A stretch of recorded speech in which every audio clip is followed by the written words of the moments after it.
से मुतासरीन के लिए जहां दुनिया भर में मुकीम अफराद मदद कर रहे हैं, वहां बरतानिया की अबासन फाउंडेशन चैरिटी भी सरगर्म अमल है। तंजीम की जानिब से 75,000 पाउंड से ज्यादा रकम जमा की गई, जिसे पाकिस्तान में सैलाब मुतासरा इलाकों के अफराद पर खर्च किया जाएगा। रिपोर्ट कर रहे हैं ब्लैकबर्न से दुनिया न्यूज के नुमाइंदे शकील सलाम। We do research and we've got facility for nutrition on the ground. We've got a lot of staff, we've got a lot of infrastructure, we've got a lot of contacts. So at the time of disaster like this, we're able to scale up because we're already on the ground. We did this in the 2005 earthquake and the 2010 floods in Swat. Now, we cannot believe how blessed we are that our projects have not been affected. But families and friends of our staff and people that work around our projects have been affected. So we decided to mobilise once it became apparent the scale of this disaster and that the infrastructure in Pakistan wasn't going to be able to cope with it. So our senior team, on the day when it became clear that it was a major disaster, they moved up into the Swat Valley to the mountain areas where people just will not be able to reach. And we've already set up 3 substantial projects. One is about feeding one community of 200 families. One is about restoring access for 500 families living up on the hills who have lost access because their footbridge has gone to the mainstream services of health and education. And a third project that we're doing now, we've reached a remote community whose roads, everything's gone, their internet, their phones, everything. And our team are there now. We've had 4-wheel drive trucks of food driven in and we're assessing their needs now, and then we'll work out what to do next for that community. We're visiting in about 10 days' time. There are 4 of us going.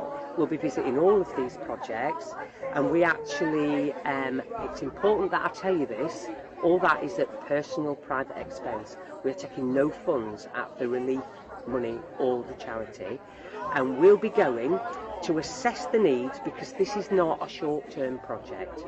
We've managed to raise £74,000 in just over a week, and as long as the funds come in, we'll keep finding new projects. However, these are not short-term projects.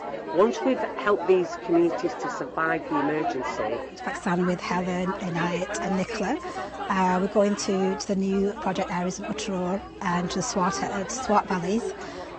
To see what the need is beyond what we are actually doing. And we do have a sport team in Pakistan that does all that, but to see it from with your own eyes, to make the films and put them live on our Facebook page, hopefully will, increase our donations, inshallah. The reason we're going to this flood zone at this time is to see firsthand, on behalf of the trustees and behalf of our supporters, how the amazing amount of money that's been raised is going to be spent, to see the projects, to listen to the people on the ground, to hear the communities who've been really affected by these terrible floods, and to hear what their needs are so that we can respond appropriately. Now we are working on the floods, and alhamdulillah, between the foundation we have collected over £75,000. माशाल्लाह, आपने Lancaster मस्जिद से Lancaster मस्जिद से और हमारी खुद की फैमिली से तकरीबन 17,000 pounds इकट्ठा किया है. Alhamdulillah, it's such a worthy cause and it's worth giving. And inshallah, we are planning to go to Pakistan, to the areas, and how the work is progressing on the 27th of this month for 5 days and check ourselves how things are getting along. So Abaseen, they've already done a lot of work on the ground. So Abaseen in the past, when we've done the treks, so we've basically been funding schools, medical centres, and now with the floods, so over the next 10 days we're making a trip. And that trip is basically to sort of donate the funds that we've raised, do some work on the ground, really just sort of help out, assess the situation. Obviously a lot more funds are needed, but it's just all about doing what you can, really. Absolutely tragic what's happening in Pakistan with the floods. 1/3 of the country is submerged in water, if not more, I think. So there's a lot of good work being done by Abaseen Foundation and lots of charities. So I want to play my part, and inshallah, hopefully, I'm looking to go in November and see how I can contribute. So yeah, that's the plan.